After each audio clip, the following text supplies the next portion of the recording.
On a scale of 1 to 10, how confident are you that your leadership style is effective and successful in building and leading a powerhouse team?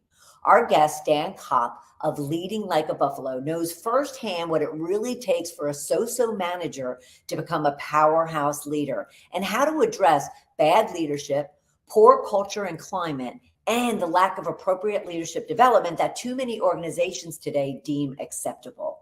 In this episode, you're going to learn how everyone has the skills and values to be a good leader. Also, that leadership is unique to the individual and the situation at hand. Specific leadership tenets that will make you a better leader. And most importantly, you will learn to lead with confidence. Are you ready to lead like a buffalo? Then stay with us. Welcome to Shedding the Corporate Bitch, the podcast that transforms female corporate executives into powerhouse leaders by showing them how to shed the challenges and overwhelm, along with any fear, insecurity, self-doubt, and negativity holding them back. I'm your host, Bernadette Bose of Ball of Fire Coaching, bringing you powerhouse discussions each week to share tips, advice, and sometimes tough love so you create the riches in your work and life you deserve. Let's do this. Dan, how are you? Welcome to the program. I am doing great, and it is my honor to be here today. This is great. Oh, well, thank you very much. So before we dive into all of the nitty-gritty about being a buffalo, tell us a little bit about Dan. Well, I currently live in Madison, Wisconsin with my beautiful wife, and we love to travel. We've traveled literally in every state in the country, or in the country, and then we've also been to, I lost count, like 16 other countries. No. So, and I like to eat burgers. Wherever I go, I have to eat a burger. I like every day I could have a burger, which is probably not the healthiest thing. Yeah, but you know what? You only live once. Correct. Once, yes. Yep. And it's probably not 365 days out of the year. True. So I did do it a couple of weeks ago, and I've been late because I had a nice half pounder for lunch and then another one at supper. So I've toned it down since then. So. Well, I'm in Hilton Head, South Carolina right now, usually in Atlanta, and I have yet to find a good burger. Well, I'll rephrase this. I have yet to actually find a burger on a menu that was enticing enough for me to want to order it. Oh, they're out there. You just got to look. I do. I'm up for the challenge. If you have any suggestions, you can send me an email. Right on. Okay, so we are going to talk about leading like a buffalo and the 9 tenets that you write about, you talk about. But the whole idea of leading like a buffalo, I just absolutely loved. So help us all understand what that means to you and where did it come from. Sure. As being a foundation for your work. I want to take one step back. I'm going to talk about tenets today that aren't mine necessarily. They're an approach to leadership that everybody watching and listening can embrace to become a better leader tomorrow. Right. So I've got examples. We're going to talk some anecdotal examples, but if you embrace these and make them your own, you will be a better leader because everybody's got to lead in a manner that is aligned with their personal values and ethics and in their context. Awesome. So being the buffalo, I've always lived my life as if I were the buffalo. I'll get to what that actually means in a moment. I didn't have words for it until about 2010, I'm guessing. So in essence, be the buffalo means you approach things and address things in front of you that need to be addressed. So it's not about liking confrontation. It's not about being a bully. It's not about being a corporate bitch. It is about addressing things in front of you. Most people I've encountered don't like confrontation. I absolutely abhor it. I don't want anything to do with it. However, if it's in front of me, I really don't like it. I'd rather have it behind me. So I'm going to go out and address what needs to be addressed so that confrontation is now behind me.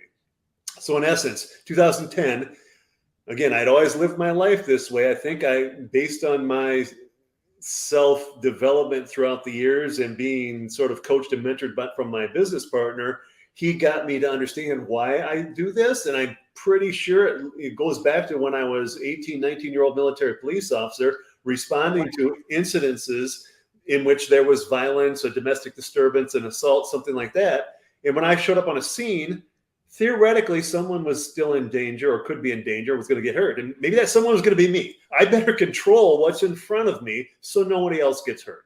Right. So I think that's where it really started.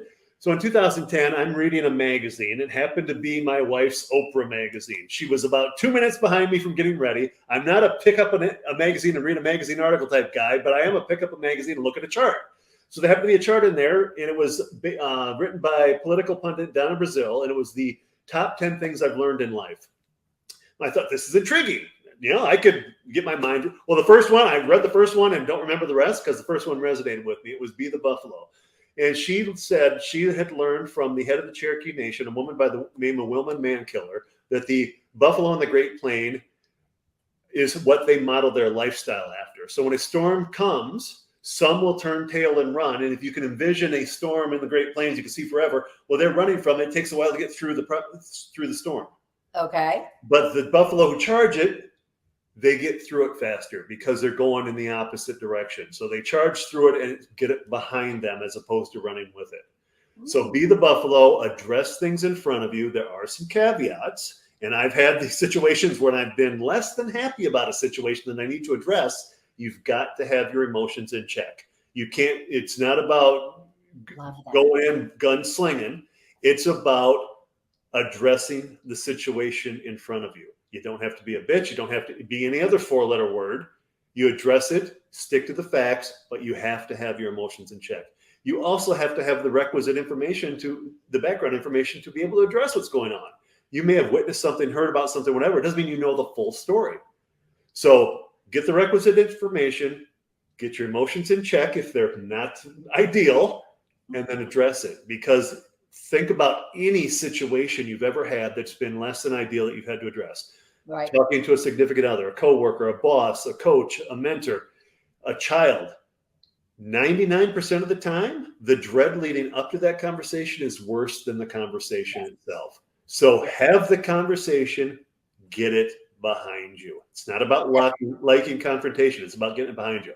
Right. Well, I think also what I'm picking up on too is the fact that having the information and getting your emotions in check, it's like the preparation. If people were more prepared and they really were thoughtful and intentional about the conversation they're about to have, then it wouldn't be as dreadful. Is that part of all of this? It is, because you know, when you're at a heightened sense of emotion, whether you're sad or angry, you're not thinking straight. You just want whatever's causing that negative feeling to be done.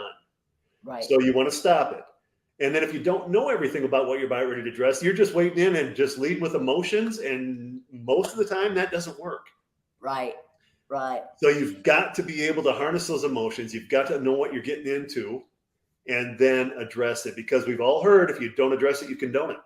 Because if you saw it or aware of it, others are also, and they're just waiting for you to do something. If you don't do it, they get, well, and I've seen this. I've had people say this. All I know in my organization, if I don't do what Johnny over there's doing, I'm good. Because if Johnny's not getting fired, I'm not getting fired. Right. Right. And it's funny you should bring that up because I was just writing about leading by example. And so that also kind of triggers me to say, yes, if you're avoiding and you're ignoring, you know, kind of dealing with that situation, then you're modeling that to your people as acceptable. Yeah, absolutely. One of my tenets that we're not really going to discuss today, which is in my book, is let your actions speak for themselves. Well, lack of action speaks loudly as well. So if people see you not act. Right. Well, we're going to mention the 9 tenets, but we're going to have you kind of then just highlight a few of them. But before we do, or you embrace the buffalo to the point where, if you're open to sharing, to the point where you just showed me. That's so awesome. All right. For those listening, he's showing me his tattoo that's on his whole forearm that says, "Be the Buffalo." It's awesome. Yeah, if you're listening, go over to YouTube, check out our video interview, and go to about 8 minutes and 20 seconds, and you'll find that. That's awesome. That's awesome. All right, so from that, You also found, from what I, kind of saw around your book, which I mentioned your book here for those watching, but for those not, The Power of Me Leadership, 9 leadership tenets for every leader. You can check that out and go and buy that. You can go right to Amazon, and you can also go to tiny.cc/ The Power of Me Leadership. But the power of me, how does that tie in to someone being a buffalo and really leading through that? Right. Well, the title came, I was on a podcast being interviewed, it was probably the spring of 22, maybe early summer. And we were talking about these tenets, and I was in the final stages of writing the book, getting it ready for publication. And the podcast host said, well, I've got a title for your book. And I'm like, well, okay, I'm all ears, because I sure don't have one. He said, well, we're talking about how everybody has the ability to lead, and everybody can lead in alignment with their personal values and ethics within their context. So you're talking about the power within each person. They have it to lead. So that's Power of Me Leadership. I'm like, oh, okay, that's where it came from, because literally everybody can lead. And the essence of the book is, I started as sort of a self-reflection. Here's how I discovered who I am and why I lead the way I do, and why, most importantly, why I'm wired the way. Why do I do the things I do? The why behind the what. So that was in a goal of helping other people do the same thing. And then when I read the first draft, I'm like, wait a minute, this is deeper than just me sharing who I am and why. Right. These are just simply good leadership tenets. For example, be the buffalo. You don't have to be Dan to be the buffalo. It's got nothing to do with me. That's just a phrase. It's way you confront, address. Sorry, Freudian slip. Confront, address things in front of you that need to be addressed. It's as simple as that. That's not me doing it my way. It's you doing it your way in your context. That's the key to this, and in a manner that's comfortable for you. And so the tenets, yes, I give anecdotal examples of where each one manifested itself in my life, or when I became aware of each one, not unlike the one I just talked about, be the buffalo. But at the end of the day, somebody could take all those 9 of those tenets. There's no particular order, and you can take baby steps. And I've talked to leaders like, oh my gosh, I'm already inundated. Where do I squeeze this in? It's a way to do what you're already doing. Correct. I love that. Love that. Love that. All right. So like we mentioned, I'd love for you to mention the 9 tenets, but then we want to drill into a few of them. So can you walk through the 9 tenets? Gut leadership is one, and that's the ultimate, where you've got to trust your gut. But we talked about leading like a buffalo. I'm going to talk about lead like King Arthur. I'm going to talk about take care of your people, identify and address inequity, let your actions speak for themselves. Oh my, I don't have a list in front of me. I think I was 7. That's quite all right. That's quite all right. 2, you got to buy the book. Yeah. There you go. Yes, you do. You have to buy the book, and you can get that at tiny.cc/ The Power of Me Leadership. Now, okay, so King Arthur, love it, because I'm all about imagery. All right. So I'm kind of creating this image in my head. What does it relate to? All right, I've got a longtime colleague who's a former school district administrator, and now he's in the financial world. And he said, "Yeah, I read your book, and that King Arthur, I had no idea where you were going that. Oh my God, I love it." So lead like King Arthur. Most people are aware of the myth or the reality of who King Arthur is. Mm-hmm. Not sure if he's a myth or reality. Anyway, they're aware King Arthur, Knights of the Round Table. So he had that round table where his trusted advisors, his leadership team in essence, would meet around that table, and they all had a voice. He embraced the voice of his trusted advisors. That, in essence, is leading like King Arthur, because he had as diverse as it could have been 2,000 years ago in England. But your goal as a leader should be diversity, not just to embrace the idea of adversity, which is a great thing, but to literally make the organization and you better. So the more diverse your organization is, and the more diverse your team is, you're going to encounter points of view you may not have even known existed. And you won't know that until you embrace those points of view your leaders may have. Okay. But at the same time, I want you to elaborate on, because it's just so overused and beat up and whatnot nowadays. But help us all to really understand what diversity looks like. What does it mean to be diverse? Sure. It's very easy to think black and white. Yes. Let's talk about race. That's part of it. But we're also talking ethnicity. We're talking gender. We're talking age. Shedding the corporate bitch goes right back to the gender.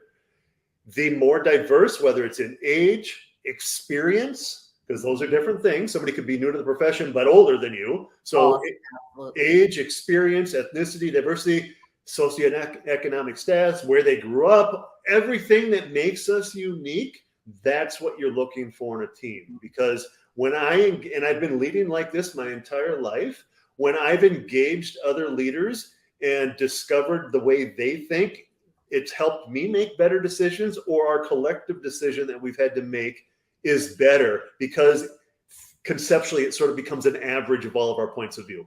Yes. Yeah. And have you found in your work that it's even more powerful to intentionally go and look for people who have different beliefs, even like beliefs and viewpoints and opinions that you don't agree with, just so you can ensure that you have a full breadth of understanding?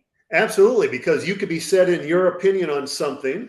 Notice I said opinion, and they've got theirs that is the exact opposite. They think they're right.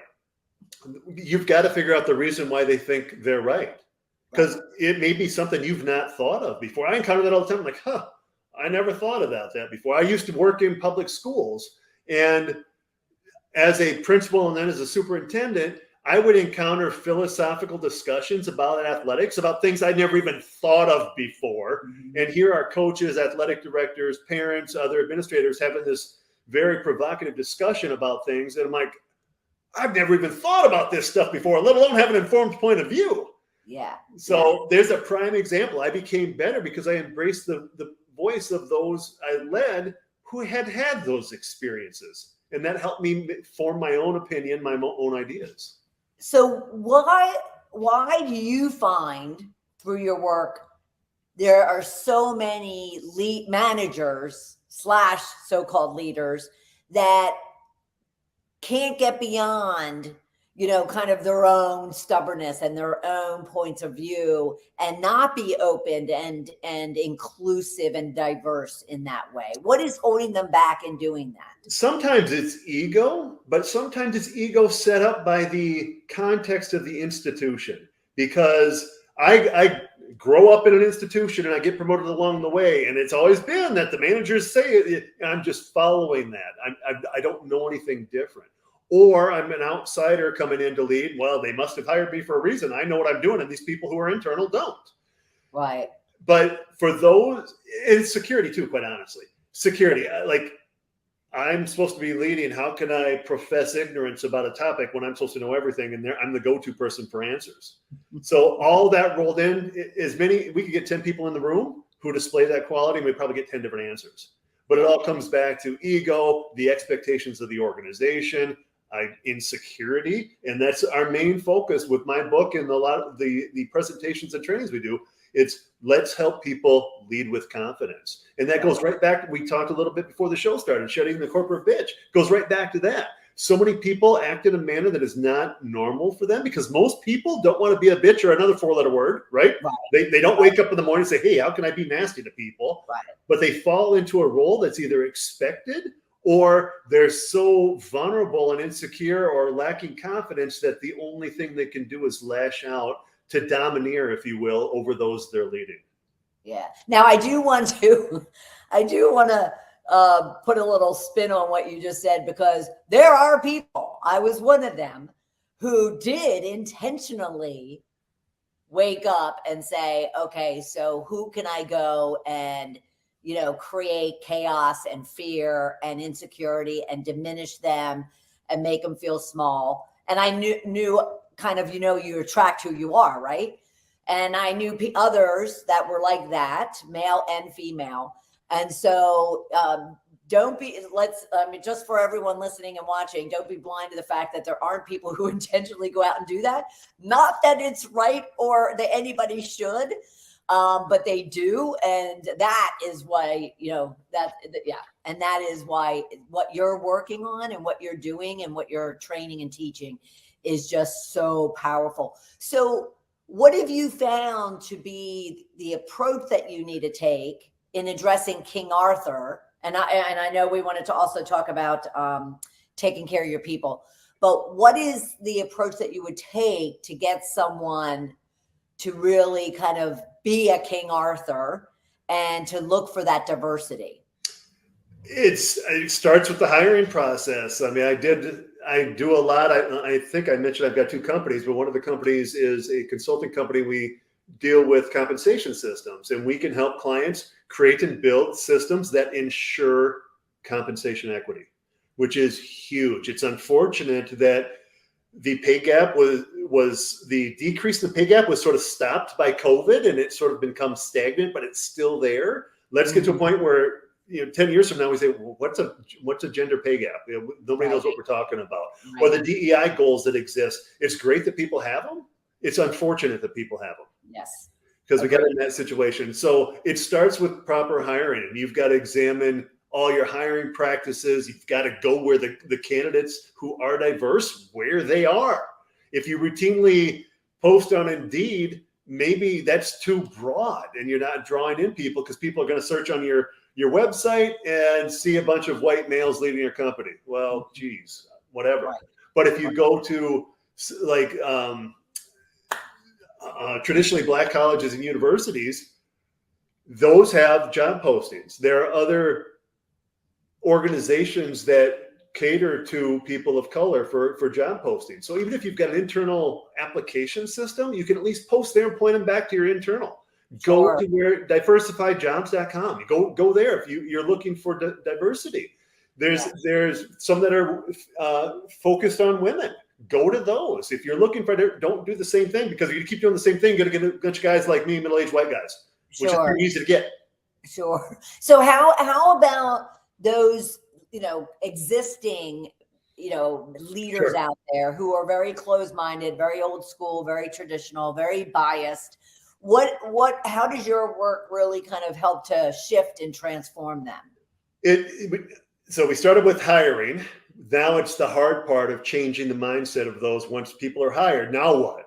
Right. Well, you've got to have processes in place to give the equal opportunity to everybody. So you've got equitable representation on all facets of your organization, which would include ultimately your leadership team. If 40% of your workforce is of a certain demographic, well, 40% of your leadership team should probably be the same as that. So there's the goal, but it goes back to working with the individual leaders or teams to have them understand what leading confidently means. It's not about giving up power. It's not about professing ignorance or showing people you're weak. It's about becoming a better leader. And if their ultimate goal is to be a better leader and make their organization better, we help them see the light in regard to embracing diversity, because that is going to help them be better individually and the organization better. Love it. Absolutely love it. Love it, love it, love it. Okay, King Arthur. Yes, love that. Love that. Hey, before we go on, I'm going to spare you. I have Excalibur tattooed on my back about 2 feet tall. I'm going to spare you that one. Thank you very much, Dan. You're welcome. Okay, so we talked about Be a Buffalo. We talked about King Arthur. So you mentioned the other tenet of take care of your people. I love this one. I'd go into it, but we don't have time. I love this one. So help us dig in deep to it. I love it too. That's why I can stand on stage and talk about it for hours. I absolutely love taking care of people. It's one of my personal values that I hold dear. And it comes in so many shapes and sizes. I was talking to an executive director of a nonprofit about a year ago, and 42-person organization, and he's like the only C-suite level person. He's running everything. And he said, well, what's leadership? An hour into it, he was sinking in his chair. Like, how do I do this? I said, dude, it's simple. You already told me some things that you're already doing. For example, although they didn't have team leads, he designated some people who were reputable enough within the organization to be on his leadership team, even though they weren't in leadership positions. So I said, you meet with him every 2 weeks. Start every meeting with talking about wins and accolades. Something is going on here that's going great, or else you wouldn't be in existence. So celebrate that. Yeah. I said, I know they happen to run a coffee shop as part of their nonprofit. I said, I know you have great employees out front as baristas, because I bought a cup of coffee in here. Not only was the dude great and nice, and gave me exactly what he tried to upsell me. So I said, I know that's what you wanted him to do. So it was a Tuesday. I said, Friday, when you walk past him, consciously think about, what could I do to make somebody's day today? Hey, I know you're doing a great job. You're upselling people. Keep up the great work. That's it. It may have taken you 7 seconds as you're passing the counter Friday morning. I said, so these are not something to make you feel like, oh my God, I've got something else to do. These are just a way to approach things. And he was a good reminder when I was talking to him that so many small business owners and leaders of smaller 50 people or less, their organizations, they've got so many tasks on their day-to-day list that they forget about the people they are leading. Oh, we could talk about that for hours. Yes, we could.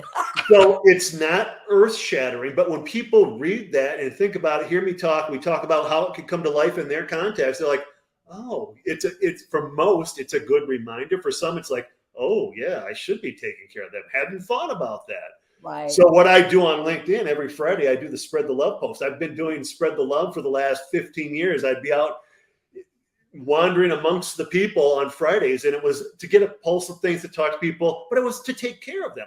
At times I would call them aimlessly wandering around, but in essence, I was taking care of them by spreading love, making people feel good, engaging with them about their weekend plans, seeing how their week went, that type of thing. So spread the love under the guise of take care of your people is important to me also, because that's on this arm. Whoops.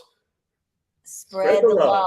Oh my gosh, he has a tattoo on his other forearm. Spread the love. That is awesome. So I hold it dear. It's important. Maybe it's note cards. Maybe you have a leadership team meeting every month or every week for an hour.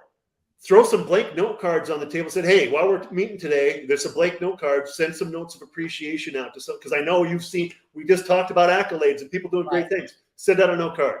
It doesn't take any more time. They can do it during the meeting, and it's going to pay huge dividends. So that's a baby step. It's got nothing conceptually to do with leading like King Arthur or being the buffalo. Right. You could just do that one thing to become a better leader tomorrow. Yeah. And like you said, it's not difficult. It could be 7 seconds as you're walking down the hallway, and you might see somebody, and you just figure out how you can make their day better. Yeah, and maybe contextually you can't cross paths with that person, or maybe that person doesn't like the personal content. All right, email them, text them, send them a handwritten note. Yeah, there's 4 different ways to address the same thing, and it's going to take you, if it's a handwritten note, maybe 1 minute out of your week. I have to tell you, I was just on a call earlier, and she was talking about how the biggest impression her new CEO has made on her is the fact that she's noticed that the CEO writes handwritten notes. And she happened to be talking about somebody that, that they wanted to hire, and the person turned it down. And the CEO turned around and wrote a handwritten note to ask her why and to let her know why she would want her to come. I mean, that has left an impression for months on this one employee. And what a wonderful impression to leave, right? Absolutely. So you can have a job out there and you get 100 people apply, and then you end up maybe having 8 worthy of interview. So whoever I interview and don't hire, I call them and say, hey, thanks for coming in. You're not the right fit. Good luck, etc. They sometimes, what did I do wrong? And so you don't avoid, you avoid getting yourself in trouble, but I just focus on the positive fit. So I did that about 4 years ago, and I had a lady I had interviewed, and I think she would have been a better choice, quite honestly. She sent me a handwritten note. Thank you for the call. I really appreciate it. I want to work with you now more than I did before you interviewed me. So I'm like, oh, nice. That one. Yeah. Yes. No, that's why we could talk about this forever, because it can't be that difficult, people, to just take care of your people. They're our most valuable asset. Without them, our organizations, our companies, our whatever, we're nothing. And if you've got disgruntled people, you're probably not going to be the best organization. Right. I really am disappointed that the old mantra, I think it was like the 80s and 90s, around people are your number one asset. It was used so much that it got so watered down to where it didn't mean anything. But yet today, it needs to get resurrected because it means everything, especially with these, younger up and coming, professionals. They're looking for more meaning and purpose than what some of us accepted over the last several decades. Yeah, they want to make a connection with their employer and they want to make a difference. They're simply requesting that effort and that difference be acknowledged. Yeah. And they're not looking for, markets. I'm just going to throw a number. Market's this, and I want $10,000 more. But if market's this, and I'm delivering that, I don't care. I'm 20 years junior to the person next to me. I'm delivering on the things that you want. This person isn't. I should be being paid more than that person is. And that's my other company. That's what we help employers do.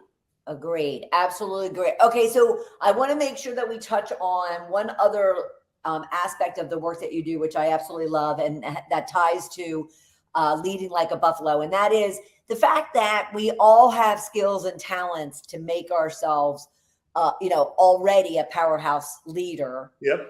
And yet, what's your stance on why that's so important to understand and believe within yourself? I have spent my career thinking about two things that I thought were unrelated, but in hindsight, they aren't. I was finding it hard to learn from other leaders because I couldn't find examples of good leadership that I could emulate. And I can't lead like other people do. Put those together. Well, that's why I couldn't learn from other leaders, because I see good leadership, but I can't enact. I'm not them. I can't do it like them. Right. It doesn't mean I can't lead in a manner that's comfortable for me. So we encounter people all the time. My entire career, I've encountered people, we still do, that, I read this book and I've got these 12 steps to good leadership. I just have to follow them. Well, unless you're the author of those 12 steps, it's very difficult because you're not that person. That's why my book they're simple tenets. There's other ways to describe lead like King Arthur, but I use that phrase. It resonates with people. And it's, if nothing else, it's a good reminder, but you don't have to be Dan to do that. You could do that and in a manner that is comfortable for you. You don't have to be me to lead. I can't be you to lead. So whoever you are right for being that person. Amen, brother. Amen. What would you leave our listeners and viewers with as far as what they could be doing today to really start moving toward leading like a buffalo? Do not become inundated with the task in front of you, because good leaders will be the first to admit that it's a never-ending task. You can have literally nothing written down on your to-do list. It could be blank. Guess what? There's still leadership to be done. So don't get inundated with that. If you're in a leadership position, you literally always have something to do. So take baby steps. Read my book, see the 9 tenets. Some are going to resonate with you. Some you will think immediately, I could do this. Whatever it is, whether it's something from my book, this interview, or something else you encounter that's going to make you a better leader, do it. So we talked about taking care of your people. That is an easy one to do today if you're at the office still, or tomorrow when you get back to the office. Absolutely. Do it tomorrow. I guarantee you've recognized greatness in a coworker within the last week. Let that coworker know. There's a baby step in the right direction. Long term, you're talking about what policies and procedures do we have in place that need to be looked at that aren't necessarily employee friendly. It's not about coddling and placating. It's about treating them well. So when you do have an opening and you want diversity, people I'm begging to work with you. Please interview me. That's the idea you want to leave with people. Like, you'd be lucky to work with here, not because of the paycheck, because you will be you will know when you get here. You'll be lucky. And that's what you want people. You want outsiders to say, I covet working with that organization. Yeah, because I feel valued and important and included and acknowledged. And yes. Yeah, love respected. it. Respected. I love it, love it, love it. Thank you so much. Like I said, Dan, we could talk for hours I'm telling you. on just that one tenet of taking care of your people. But thank you so much for being part of the program. I want to remind everyone, go to leadingbuffalo.com to learn more about Dan and the work that he's doing. But also make sure, get his book, The Power of Me Leadership, 9 leadership tenets for every leader. You can go to Amazon, of course, and you can go to tiny.cc/The Power of Me Leadership and pick up a copy. Dan, thank you so much. This has been a lot of fun. It's been great. Appreciate you immensely. Thank you very much for having me on. You're very welcome. What a buffalo of a conversation, a powerhouse conversation with Dan Kopp of Leading Like a Buffalo. We covered so much around the tenets that make up a powerhouse leader or leading like a buffalo. So he addressed kind of where did the buffalo come from? And it's really all about addressing things that are in front of you. And as leaders, we can't ignore, avoid, delay, or just kind of deflect. He went on to then, really talk about the fact that as a buffalo and to lead like a buffalo, we need to keep our emotions in check, have the information that is needed in order to really understand the situation at hand, and then lastly, to address it. He went into the breakdown of his 9 tenets, but really we focused on 3 of those tenets: be a buffalo, King Arthur, as well as taking care of your people. And of course, we could spend hours talking about that last one, taking care of your people. And we spent a good amount of time doing just that. But I love how he really just emphasized how simple and easy, really easy, yet powerful, that what it takes in order for you to just take care of your people. A smile, a thank you, a simple acknowledgement of what they did that week. He even gave an example that you could have every one of your leadership meetings kicking off and starting off with the wins of the day or the week or the month, whatever the case might be. Getting people more into thinking the positives and thinking the optimistic and the motivational and the inspirational than all the heaviness sometimes that comes with our, day in, day out business activities.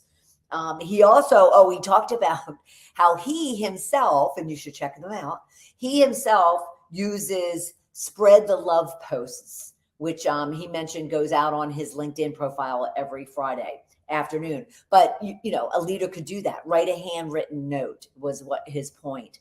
But some way to be conscious and intentional about really taking care of your people. And of course, the King Arthur and the Be a Buffalo tenet he drilled into, but he has 6 other tenets that you can always pick up in his book, The Power of Me Leadership, the 9 tenets of being a great leader, which you can find, I mentioned, you can find on Amazon, or you can even go to tiny.cc/The Power of Me Leadership.